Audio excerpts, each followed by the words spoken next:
You're watching HuffPost Live. I'm Caitlin Becker. Let's face it, dating can suck. What can make the romantically challenged lucky in love? Enter the wingman. Whether you're looking for a long-term relationship or just a one-night stand, having a wingman will help you seal the deal. So we're breaking down both sides of the issue, how to actually be a wingman and what you should look for if you're trying to find a professional wingman. In studio with me, I am joined by wingman and relationship advice expert, Michael Cohen. And in our Google Hangout, we have John Keegan, founder of The Awakened Lifestyle, Marni Kinrys, founder of the Wing Girl Method, and Thomas Edwards, founder of the Professional Wingman.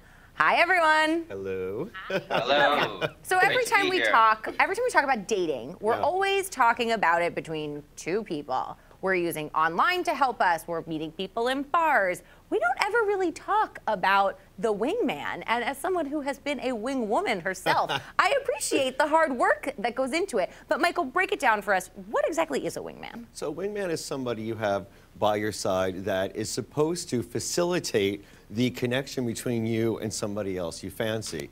And the wingman is supposed to be one step ahead of you because the wingman is supposed to anticipate your needs. And they're kind of like sketching out what the scenario is going to be.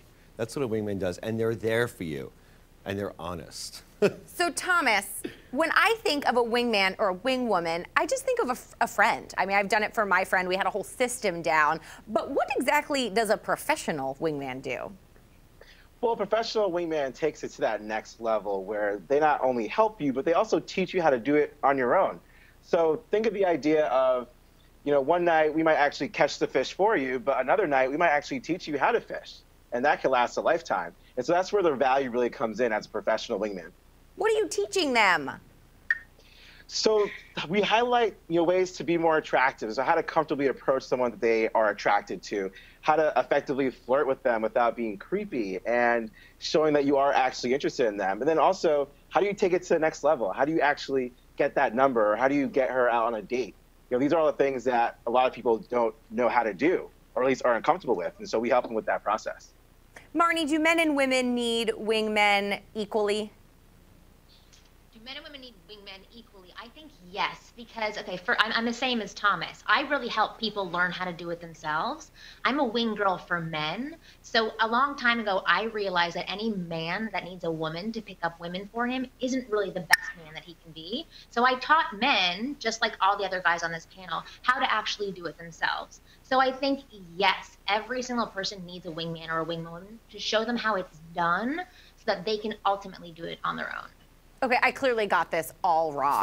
John, when I was a wing woman for my friend, basically what our system was, I was a wing woman for my guy friend, and we would go out to a bar, really good friends, and girls were just immediately interested in him because he was already with a girl. So that could backfire, though. It usually worked out really well. They all got kind of jealous. He bought me drinks. They were interested. And then I sort of just bounced when it looked like it was going well. And he'd treat me to brunch the next day. That's what I thought I was doing. But John, am I right here? Or are wingmen and wingwomen really supposed to be teaching people how to do it on their own?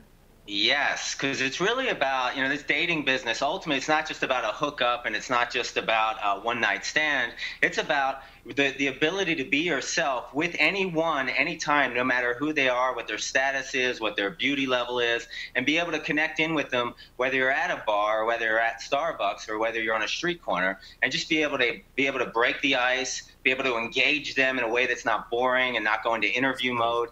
A lot of people aren't as playful as they can be, so we all teach people how to be these things that are universally attractive, and how to really become curious about other people, so other people feel like, wow, I want to be around this guy, I want to be around this person, I want more of this guy, even if their first impression was, gee, he's not my type or she's not my type. All of a sudden, this person makes them feel special because this person's a great communicator, a great flirt, and a great connector. So that's kind of what we're teaching, more than just the wingman stuff. Michael, should we be using our friends as our wingmen, or should we go for a professional? Because could there be competition maybe if you're using a friend? I was going to say, like, I've been hired to be a wingman, so I am totally detached from anything that's happening there. I'm there strictly as business. I don't seem like a hired pro, but Yes, because what happens if I see a guy and I'm like, oh, he's kind of cute, and I'm like, maybe I want him for myself. Like, no, because there can be a serious conflict of interest happening. That's why I say when you went with your girlfriend, like, you avoided that. You're like, hand off here. But yeah, there is. You're totally right about that. Foxy Shazam writes in and says, gay dudes are the best wingman in college. It was an almost sure thing when our buddy played the wingman. Oh, I played that role so many times. So is it true? Are gay dudes the best wingman? Gay dudes who have their act together, yeah, they're great wingmen because they clear, well, the young ones are different, but a guy that's like 30-something, 40-something, you would hope, yes, because they're just a cool friend. They're like a gay best friend. They're just there, they're solid, and they know when to do the pass-off, and they're not jealous. Now, is there an interesting sort of facet to turn to if you're talking about an entirely gay trio we'll go for? You've got the person you're trying to meet, the person you're with, and your wingman. Right. Is there a different dynamic when all three are of the same sexual orientation? Because there's that, well, if it doesn't work out with the person I'm hitting on, I could just take the wingman home. Well, without being graphic, okay, so there's, of course, there's 3 gay guys, right? But different guys, gay guys have different sexual needs or whatever. So usually it kind of works out in a way. Oh, well, that sounds like a great scenario for that trio. You know, Thomas, can you walk us through some of the highlights that a good wingman would do if you were going out as the professional wingman on a night? What are some, you know, musts that you should do as a wingman? Well, I think the first thing that is really important is you want to set the tone for the night. You want to make sure that you and the wingman, well, as a wingman, you and the person you're out with, you're in a positive mindset. You're not having negative thoughts, because that's going to project. That's going to prevent you from having quality interactions. I think that's the first thing. After that, a wingman becomes a social logistics manager.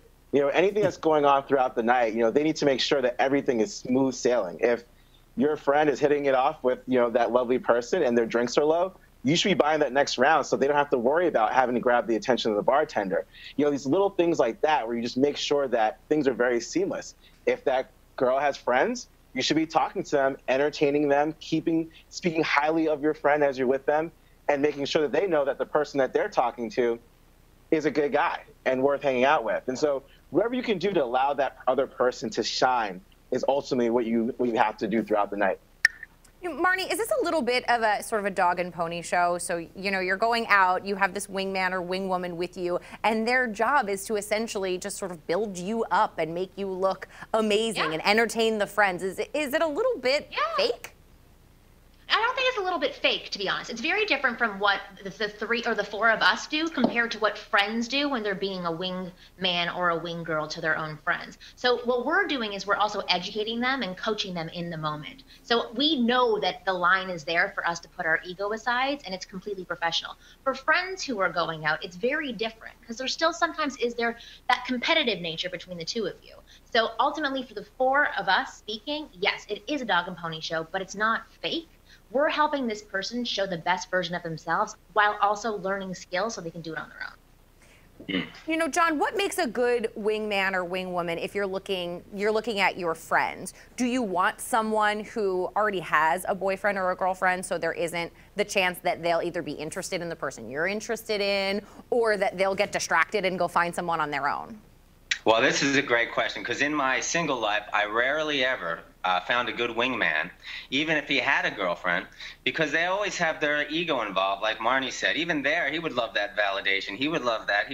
There's always somebody, somehow it always gets messed up. Once in a while, you can make some rules with some guys or some ladies. These are the rules. If, like, for example, if I go up and approach a woman, and I'm engaging her, then you don't come in and mess that up. If you come in, your only job is to help me win over that woman and not to mess things up. So you have to kind of make pacts with your friends and say, these are the rules. And literally, if you don't follow these rules, a lot of friendships are actually lost, because it's high stakes, you know, love and lust and all of that. What are some don'ts? What shouldn't we do? I was just about to say, it's very hard to follow rules when you're drinking. Too many cocktails is a recipe for disaster. All the plotting, all the planning, you can do whatever, but it's that one drink that sends somebody right over the edge, and they forgot the rules and they're there for themselves.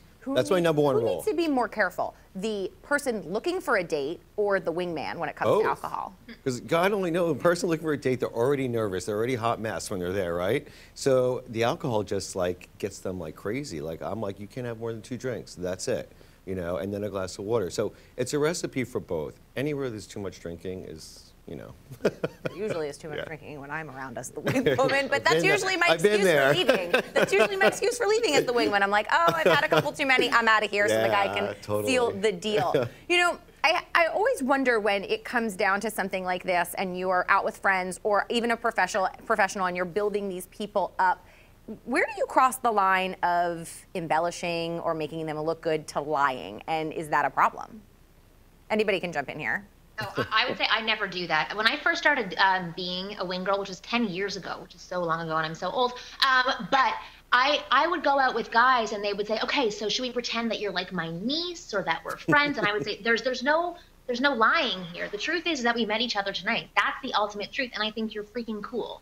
So that's what I'm going to tell the people that I'm going to introduce you to, not some made up story that we've created together, because it just seems false. If you start off with a lie, then it's just, there's only a negative space for it to go into, you know? Yeah, and I absolutely agree with that. I think when you get to know the person that you're going out with, you already know the good things about them, and that's what you're really going to focus on. You're not going to focus on anyone's weaknesses, so you just disregard them. And you don't embellish them. I mean, if someone's a published author, I'm going to say they're a published author because that sounds a lot better than saying that they're a writer. And so it's really just paying attention to the things that are great about them that they might not actually see because they're probably modest or they're not sure if it's going to be received well. And then you go about, you know, talking about that amongst the people so they can actually be seen as a higher valued person overall, without embellishing and without making up stories. So John, what are some other don'ts? What shouldn't wingman do? We've already got the don't get drunk when you're out. What are some other things that we should watch out for? Okay, so a good wingman should watch out. A good wingman is kind of like Jason Bourne in this situation. He can kind of see, or she can kind of see everything that's happening. Read people like before you kind of see what's going on with their behavior. You can look at a person and literally by the way they're dressed or the way that what's going on in their eyes, you can almost see their soul. You can read them really well. So a good wingman helps the guy they're with break the ice with the other person based off of these observations. So there's the do's. The don'ts are, a good wingman would never be having the guy be negative. The good wingman would be teaching him how to tap into his own interests and passions and talk about them. Like Thomas said, what are my interests and passions? I don't need to bring them up higher. I don't need to make them more than they are, but I need to be into them. So if I'm a writer and I'm a published author, I can talk about that, but there's no need to brag about it. I just need to be interested in my own life. So a good wingman teaches people how to tap into who they are, whatever their interests are, whatever they're interested in at the moment, and be able to share it with the other person, and also get really interested in other people, which a lot of people these days aren't. So don'ts are don't get drunk, and don'ts are don't try to take the attention and pull it to you. A good wingman steps aside, even though a guy like myself has a lot of charisma. When my client is talking to someone, I tune way down almost to invisible level.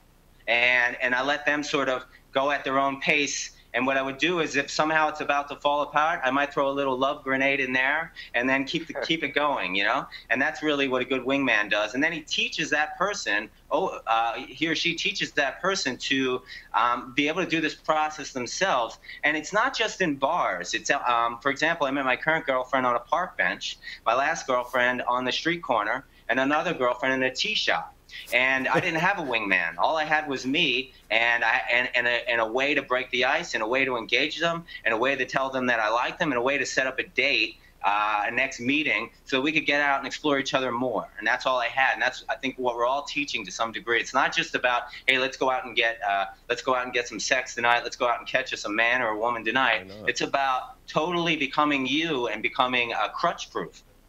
All right, guys, we have to wrap it up here. I think this was a wonderful conversation to have on a Friday, and hopefully some people will heed this advice tonight and get lucky in love. Michael, thank you so much for joining us on the couch here and in our Google Hangout. John, Marni, and Thomas, thank you guys so much. Thank you. Thank you. Thank you. Love Stick around. We have more HuffPost Live coming up next.